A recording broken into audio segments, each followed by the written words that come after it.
Good morning. Since Donald Trump took office again, Trump 2.0, 17 Mexican nationals have died, 14 died in ICE detention, and 3 more during ICE operations, including the July 7th Houston, Texas shooting death of Lorenzo Salgado Araujo, according to Mexico's foreign ministry. It's a problem.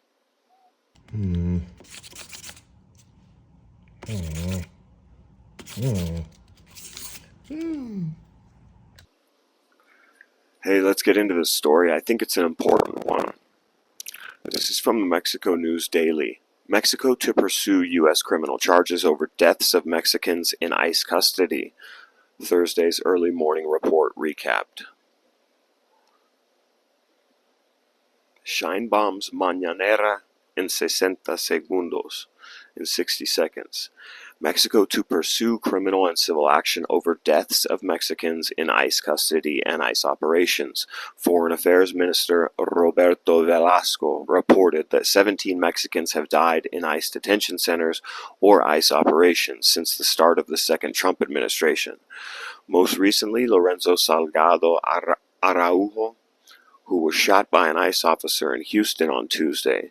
Velasco said Mexico has sent 11 diplomatic notes of protest and raised the issue with the UN and the Inter-American Commission on Human Rights, but that President Sheinbaum has now instructed officials to take forceful legal actions, including criminal complaints filed directly with U.S. state and federal prosecutors, and civil cease and desist letters against the private companies that operate ICE detention centers.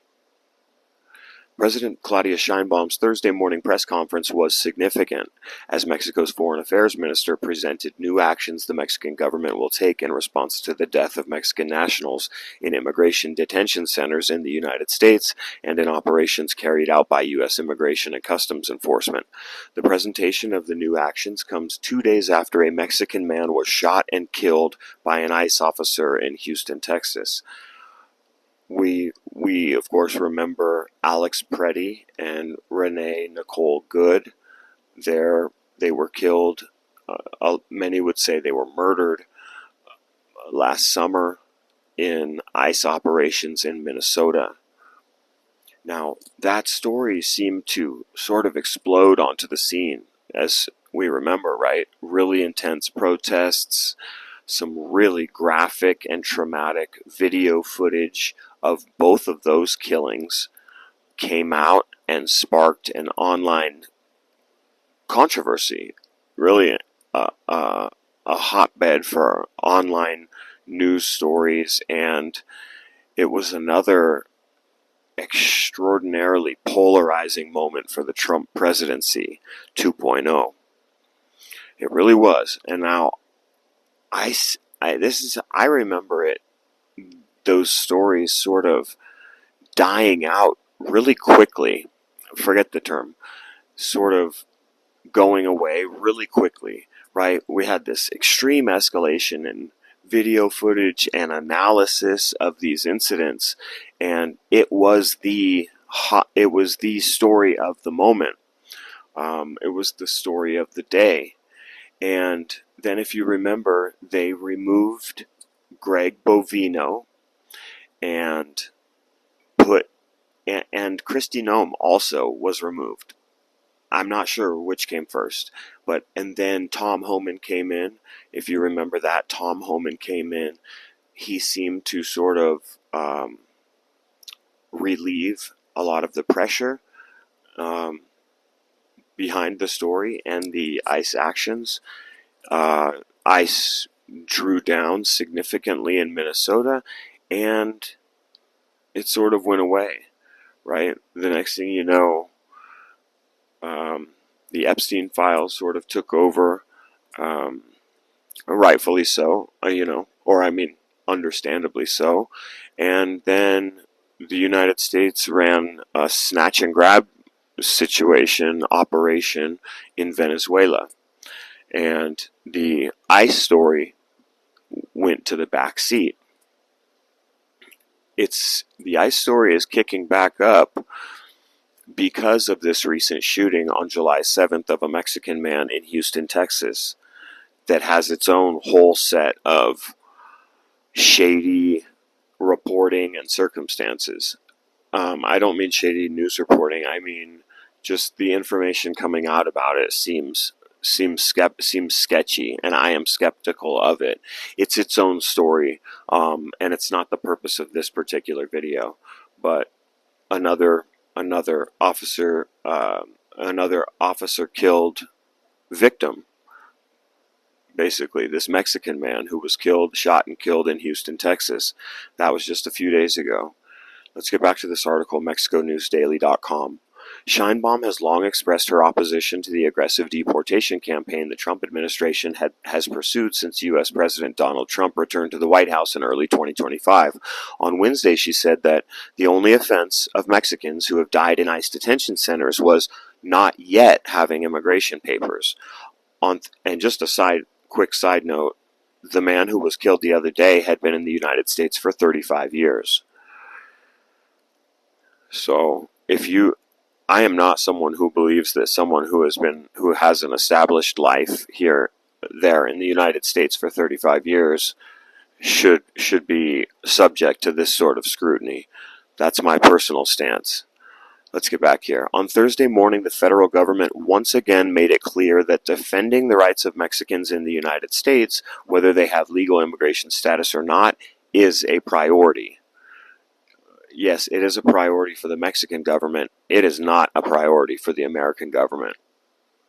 Just my POV. Also of note at today's Mañanera was Sheinbaum's acknowledgement that inflation in Mexico once again declined in June. That's something else. Velasco presents new government actions in response to the deaths of Mexicans in ICE custody. Foreign Affairs Minister Roberto Velasco told reporters that during the second Trump administration, 17 Mexicans have died in ICE detention centers or in operations carried out by the agency. The most recent death was that of the same man, Lorenzo Araujo, who was shot by an ICE officer in Houston on Tuesday. A total of 14 Mexicans have died in ICE immigration centers in 2025 and 2026, while 3 were killed in ICE operations. The foreign minister said that 58 deaths of foreigners in ICE detention centers have been publicly reported in 2025 and 2026. Velasco noted that the Mexican government has provided a range of assistance and support to the families of Mexicans who have died in the United States under ICE custody. He also highlighted that the government has sent 11 formal diplomatic notes of protest to the United States government, demanding the clarification of the events related to the deaths of Mexicans under ICE custody or in ICE operations. If you're someone who's been following any of the ICE stories, you know how difficult it has been for any credible investigation to take place under the current regime. They are squashing out any ability certainly for the public to know more about the situation. I do believe that the killers, there were 2 shooters, I believe, from the Alex Preddy case had been identified, and the guy from the Nicole Good case was identified. There's been no arrests. There has been no, at least official investigation reported. Nothing that I have seen. Not that I see everything, but that's pretty well known, right? And also that the state of Minnesota they were wanting to investigate these deaths in a serious and legitimate way, and they were basically shut out by the FBI and the DOJ. These people are shady. Straight up. Todd Blanche, shady. Kash Patel, I don't know. He is shady. He's got some insider trading shit going on. He's a fraud. He's a straight up fraud. I have had jobs in my life where I felt that I wasn't quite qualified to perform them, but I still tried to do my best. I don't know how Kash Patel goes to work every day, just knowing how fraudulent he is personally in his position of power. That shit's crazy. That was a side note.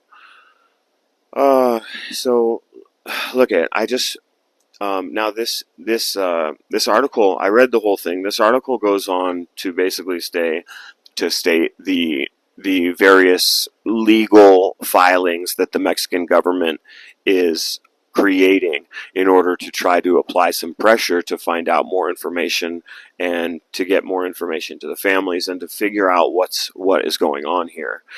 Now, I did also find here, I'm gonna have to cut you off for a second. Nuestro objetivo es ir más allá de las notas diplomáticas y lo que planteamos en la Comisión Interamericana de Derechos Humanos, porque no podemos permitir el maltrato a nuestros hermanos. Okay, I'm back. Now, I did also read another article from humanrightswatch.com. The title of the article is Dying in Detention. Now, this is a much longer and comprehensive article with a ton of graphs and information, statistics. It's very well done. And I would just summarize that article for you by saying that that there is an increased number of deaths in ICE detention that is not proportionate to the number of people who are in ICE custody. So there are more people in ICE custody currently than there has been in the past several years, but the number of deaths is at a higher rate than the increased number of detainees. And I would just say that, to summarize that article, there is poor medical care, poor general housing conditions, overpopulation, poor food, and general subsistence, subsidy. Anyway, there's shitty food, and there's too many people in these facilities. Okay, there is also what seems to me to be just a terrible level of medical care offered to the detainees there, which really runs in violation of international law and of human rights. If you have someone detained in your custody, it is your responsibility to ensure that they can survive and that they will be relatively healthy, right? And anyway, the United States is clearly, they seem to not care. They seem to not care about these people, and it's a travesty. That's what I want to say. Now, there is going to be more information about these stories upcoming. We'll find out more details about the Houston, Texas shooting, and we all hope that there's not more, but that seems to be inevitable, that there will be more deaths.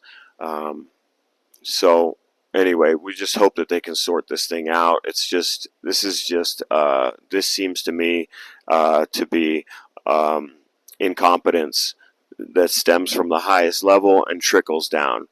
The incompetence level of the current regime is astounding, and it affects people's lives, and it affects people's deaths. Anyway, have a great morning. Like and subscribe. See you later.